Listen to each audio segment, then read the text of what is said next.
Pelosi versus MNUCHIN.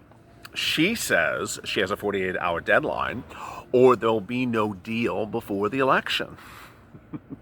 So does that mean this video's dead tomorrow? Does this mean I have to find a new video for this time slot starting tomorrow? Maybe.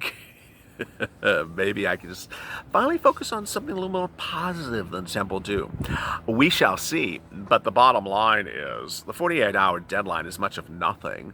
It's gotten some really interesting publicity about it, but the bottom line is no one's going to be doing anything in the next 48 hours, let alone getting a new hairstyle.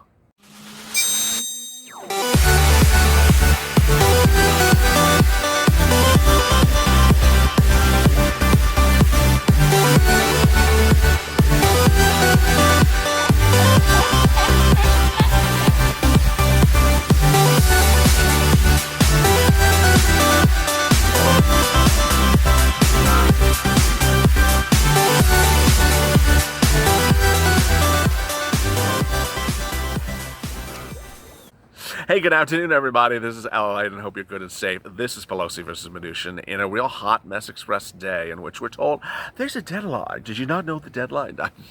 I'm sorry, what deadline? It's your way or my way, or the highway, or one of those things. Go to the Funds channel, subscribe, because we're going to get through this together, and we're going to ignore deadlines if they don't concern us, which this one doesn't either.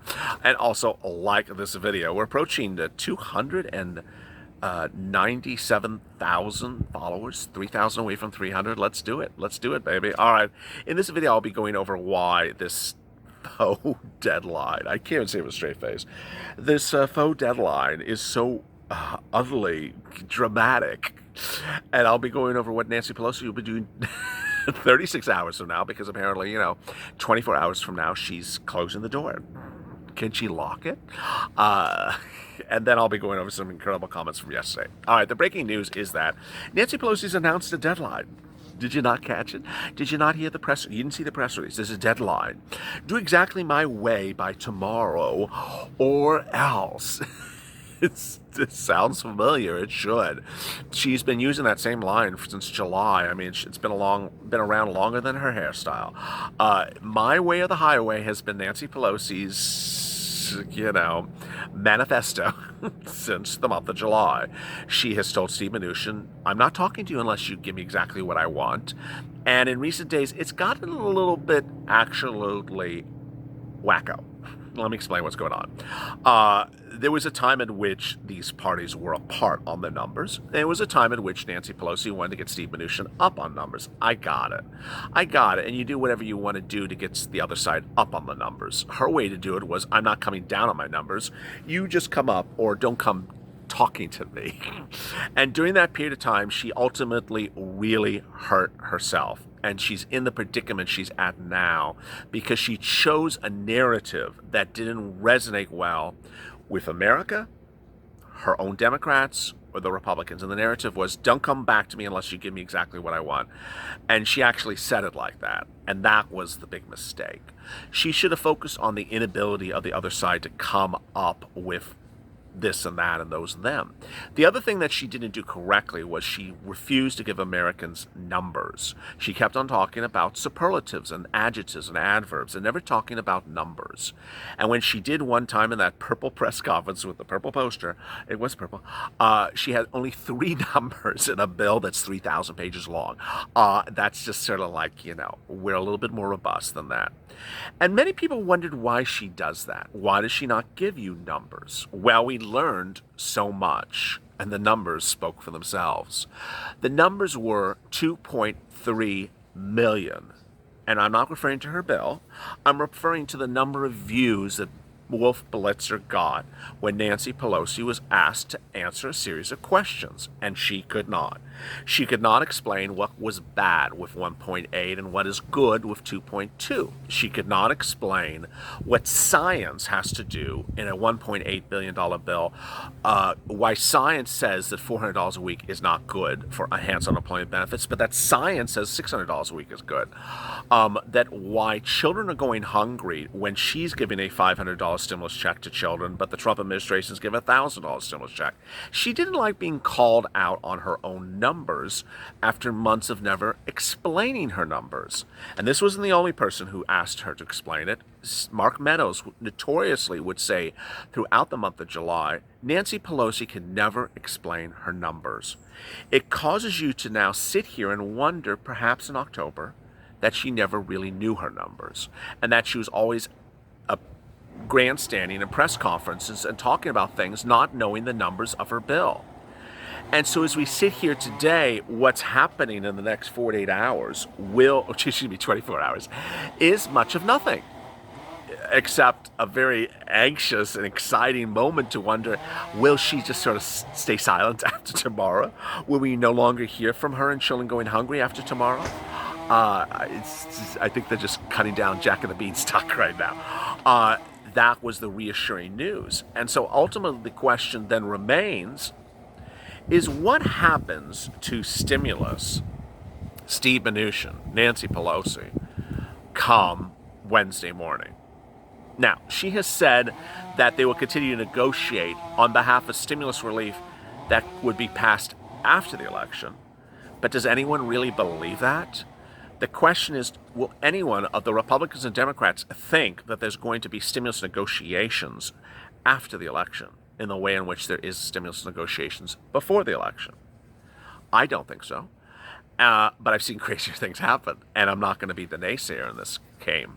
Ironically, a CNBC report today said that the whole universe of Pelosi versus Mnuchin will effectively be gone the day of election night, because you may not see any movement for stimulus like you see now until after Inauguration Day. What's Inauguration Day? It's in January. What's important to understand is the following. I don't always go over all these things because sometimes I think they're obvious, but sometimes I need to explain these things to you. First, someone said to me, why is the show called 28? Actually, two people said the show's called 28 because it'll launch 28 days before the election. So it's counting down every single day until the election. That's why the show doesn't change names every day. It started on day 28. Today we're at day 15. Next, people wonder what happens the day after the election. Well, the day after the election, you have a bunch of people in Congress and a guy in the White House who either won or lost. And they don't go anywhere. They're still there. They're still there until January. Now, they may be, planning to, move out of their nice Georgetown condo and ordering some moving trucks, but they're still not going anywhere. They're still there. Are they paid? Yeah, they're paid. Are they working? They don't have to work. They can sort of sit there and stonewall everyone and do much of nothing because they're sore losers and they lost. Generally, that's what happens. It's called lame duck. It's called, I lost. You can have the next guy behind me take care of it. He's coming in January. You elected him to take care of this stuff. Have him take care of it. I'm not doing it. I didn't want to do it before. I'm not going to do it now. That's how they talk. And so as you sit here today, when Nancy Pelosi says, we'll talk about it after the election, really? Do you think if Donald Trump loses on election night and doesn't contest the election, that Steve Mnuchin will work on a stimulus package the day after the election? I don't think so. I don't think so. Do you think that if Donald Trump wins on election night and the Senate goes Democratic, that Steve Mnuchin will talk about a stimulus package the next day? Oh, absolutely. Because at this point, the president has now watched himself recapture the White House, but has watched the Senate go Democratic. He has no one in the Senate to really help him anymore to push back with Nancy. He has to basically, accept or veto. What does veto mean? Well, what will happen ostensibly is the following. If the Senate goes Democratic, then come Inauguration Day, not after Election Day, but come Inauguration Day, the Senate will be Democratic-led. And so Nancy Pelosi won't do a stimulus package the day after election if the Senate goes Democratic. I mean, it's ridiculous. Anyone says that, including Nancy Pelosi, is just not telling the truth. She'll wait till it becomes Democratic after they're sworn in. And then at that point, she'll go high. She'll go very high on our stimulus bill in the House. She'll revise it. She'll send it to the Senate. It'll be approved in one day, and it'll land on the president's table. And with Trump, if Trump's reelected, he'll look at it, and he may veto it. The question is, how long can he keep on vetoing it? Ultimately, that's the rub. Now, if Biden is elected, well, then it would be signed. It's unlikely that Biden will oppose something that Pelosi's doing. But the big question is, what will Biden want in the stimulus package? Now, I've detailed Harris, and I've detailed her a lot, and I've also detailed how Biden has not told you much about what his stimulus package is going to call for. But as we sit here today, is Pelosi versus MNUCHIN gone after tomorrow? I don't know. I guess I'll have a whole other show in this time slot. It used to be Rent. And then it became sort of Rent Pelosi, and then it became Pelosi versus MNUCHIN. Now it's just Pelosi versus MNUCHIN. So we shall see. I'm not going anywhere. Katie O'Leary, can they please just agree and send out some darn money? Random things. Oh, greedy wigbag politicians. Janet, Nancy's playing with the people's unstable financial problems. Grimes, Jeremy, Nancy, Mitch both need to be admitted to a psychiatric institute.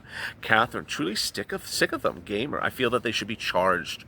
Memema, push, executive orders and stimulus checks now. Come on, Purple Power family, we can do it. Thank you, our leader, LA. God bless you. Yes, push. I forgot to really focus on that in this video, and I assume you understand. We're still pushing. We're pushing for executive orders. Pelosi versus MNUCHIN is going to go, somewhere else, but we're still pushing for our executive orders. Christian International, deals and offers. Andrea, after watching her for the past year while we struggle to take care of our families, I will never see her in a good way. She's heartless. Wow. Celeste, Pelosi turned off her comments on Facebook because she doesn't want to hear the truth. Oh, I didn't know that. Monica, why is it so hard to spend money? Rick Riddle, who does she think she is? The same goes for McConnell. How can two people hold up help for the people of the economy and get by with it? Someone please grow a pair and step up to the plate. How does Congress work? It doesn't, and that's just it. Do it. No money, no vote. Richard Holtz, she's gone bonkers. Deborah Massey, vote them all out of office. John, Nancy Pelosi has gotten her back against the wall, and she won't have anything to do until she will, and then she'll have something, and soon she'll be gone. If not, she's already there. Wow. Incredible comments. I really appreciate your comments. We're getting through this together. We're getting to the finish line, and boy, we're going to have big developments and updates on Evenings LA coming up next. Go to the Finish channel, subscribe, because we're together forever. And also like this video. As always, coming up next is Evenings LA at 6:30 Pacific Standard Time. Stay tuned, stay informed, stay motivated, and save LA for more.